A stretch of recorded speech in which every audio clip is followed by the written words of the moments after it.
মধ্যপ্রাচ্যের উত্তাল আকাশে এবার যুক্তরাষ্ট্রের যুদ্ধ বিমানের গর্জন। ইরান ইসরায়েলের রক্তঝরা সংঘাতে অবশেষে সরাসরি যুদ্ধের ময়দানে ট্রাম্প প্রশাসন। ইসরায়েলের পাশে দাঁড়িয়ে ইরানকে লক্ষ্য করে যুক্তরাষ্ট্রের এই হামলা বিশ্ব রাজনীতিতে নতুন মোড় এনেছে। শনিবার ইসরায়েলের কাঁধে কাঁধ মিলিয়ে যুক্তরাষ্ট্র ইরানের ফোর্ডো, ইস্পাহান ও নাতাঞ্জ এই তিনটি গুরুত্বপূর্ণ পারমাণবিক স্থাপনায় তীব্র বিমান হামলা চালিয়েছে। প্রেসিডেন্ট ট্রাম্প দাবি করেছেন, এই হামলায় ইরানের পারমাণবিক সক্ষমতা সম্পূর্ণভাবে ধ্বংস হয়ে গেছে।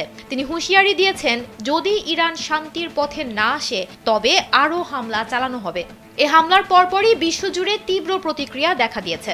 জাতিসংঘ সহ অন্তত 10টি দেশ এবং আঞ্চলিক পরাশক্তিগুলো থেকে উদ্বেগ, সমর্থন এবং নিন্দা জানানো হয়েছে। মধ্যপ্রাচ্যের উত্তপ্ত পরিস্থিতি এখন আরও ভয়াবহ। ইসরায়েল ইরান সংঘাতে যুক্তরাষ্ট্রের সরাসরি জড়িয়ে পড়ার পর জাতিসংঘ মহাসচিব অ্যান্তোনিও গুতেরেস গভীর উদ্বেগ প্রকাশ করেছেন। এক বিবৃতিতে তিনি স্পষ্ট জানিয়েছেন, তিনি গভীরভাবে উদ্বিগ্ন। গুতেরেসের মতে, মধ্যপ্রাচ্যে এমনিতেই চরম উত্তেজনা বিরাজ করছে। তার উপর এই হামলা আন্তর্জাতিক শান্তি ও নিরাপত্তার জন্য সরাসরি হুমকি। তিনি সতর্ক করেছেন, এর ভয়াবহ পরিণতি ভোগ করতে হবে নিরীহ বেসামরিক মানুষ, পুরো অঞ্চল এবং পুরো বিশ্বকে।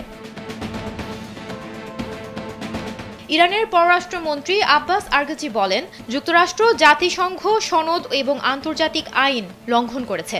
ইরান তার সার্বভৌমত্ব রক্ষায় প্রয়োজনীয় সকল পদক্ষেপ নেবে। তিনি যুক্তরাষ্ট্রের এই হামলাকে বেপরোয়া এবং অপরাধমূলক বলে আখ্যা দেন এবং বলেন, ইরান প্রতিরোধে প্রস্তুত। ওদিকে ট্রাম্পের পরম বন্ধু ইসরায়েলের প্রধানমন্ত্রী বেনিয়ামিন নেতানিয়াহু এক টেলিভিশন ভাষণে প্রেসিডেন্ট ট্রাম্পকে ধন্যবাদ জানিয়ে বলেছেন, এই সাহসী সিদ্ধান্ত ইতিহাস বদলে দেবে। তিনি বিশ্বের সবচেয়ে বিপজ্জনক শাসককে সবচেয়ে বিপজ্জনক অস্ত্র থেকে দূরে রেখেছেন। মধ্যপ্রাচ্যের ক্ষমতাধর সৌদি আরবও এবার মুখ খুলেছে। ইরানের পারমাণবিক স্থাপনায় হামলার ঘটনায় রিয়াদ গভীর উদ্বেগ প্রকাশ করেছে। এক বিবৃতিতে তারা স্পষ্ট জানিয়েছে, এ মুহূর্তে সকল পক্ষকে সংযম ও শান্তির পথ অনুসরণ করতে হবে। মধ্যপ্রাচ্যের সংঘাত এমন এক পর্যায়ে যখন কাতারও চরম উদ্বেগ প্রকাশ করেছে। কাতার স্পষ্টভাবে সকল পক্ষকে বিবেচনার সাথে এবং আর কোনো উত্তেজনা বৃদ্ধিকারী পদক্ষেপ না নিতে আহ্বান জানিয়েছেন। মধ্যপ্রাচ্যের আরেক দেশ ওমান মধ্যস্থতাকারী হিসেবে বলেছেন, সংঘাত বন্ধে সংলাপ জরুরি এবং যুক্তরাষ্ট্রের এই হামলা তারা তীব্রভাবে নিন্দা জানিয়েছে। মধ্যপ্রাচ্যের এই উত্তাল পরিস্থিতিতে এবার ব্রিটেনের কণ্ঠস্বর শোনা যাচ্ছে। কূটনীতি চাই, যুদ্ধ নয়। এই নীতিকে সামনে রেখে ব্রিটিশ প্রধানমন্ত্রী কিয়ার স্টারমার জোর দিয়ে বলেছেন, ইরানকে আবারও আলোচনার টেবিলে ফিরে আসতে হবে। মধ্যপ্রাচ্যের আগুনে ঘি ঢালার পর এবার যুক্তরাষ্ট্রের ভূমিকা নিয়ে প্রশ্ন তুলেছেন চীন। চীনের রাষ্ট্রীয় টেলিভিশন CGTN সরাসরি মন্তব্য করেছে, তাহলে কি অতীতের ভুল থেকে শিক্ষা না নিয়ে যুক্তরাষ্ট্র আবারও একই পথে হাঁটছে? কেননা মধ্যপ্রাচ্যে সামরিক হস্তক্ষেপ অতীতে শুধু দীর্ঘমেয়াদী সংঘাত ও অস্থিতিশীলতাই ডেকে এনেছে।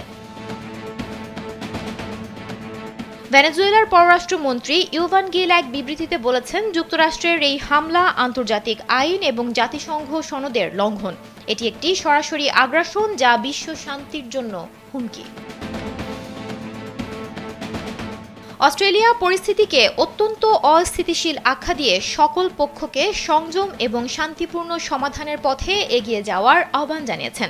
অন্যদিকে নিউজিল্যান্ডের পররাষ্ট্রমন্ত্রী সরাসরি বলেছেন, আমরা যুদ্ধ চাই না। তার মতে, সংলাপই একমাত্র টেকসই সমাধান।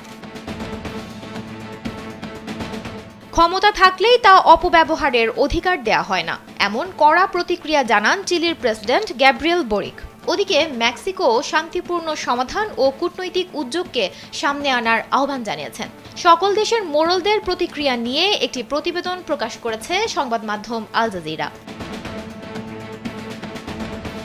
যুক্তরাষ্ট্রের সামরিক পদক্ষেপ মধ্যপ্রাচ্যের উত্তেজনার পারদকে চরমে নিয়ে গেছে।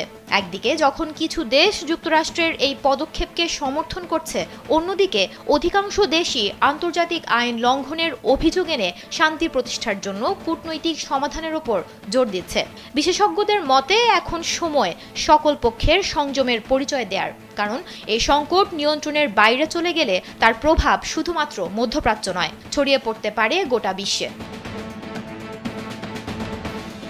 সুমনা মুস্তফা, কালবেলা।